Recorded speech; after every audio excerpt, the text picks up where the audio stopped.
ჰოლანდიელი ფერმწერი ფრანც ჰალსი ხშირად გამოსახავდა მეთევზეებს. ადამიანებს, რომლებიც თევზის ჭერით ირჩენდნენ თავს და არჩენდნენ ოჯახებს.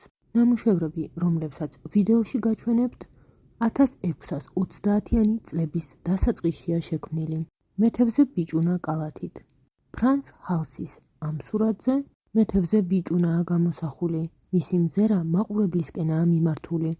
მარცხენა ხელში ბიჭს თევზი უჭირავს. მარჯვენა ხელის მტევანი კი კალათზე აქვს ჩამოდებული.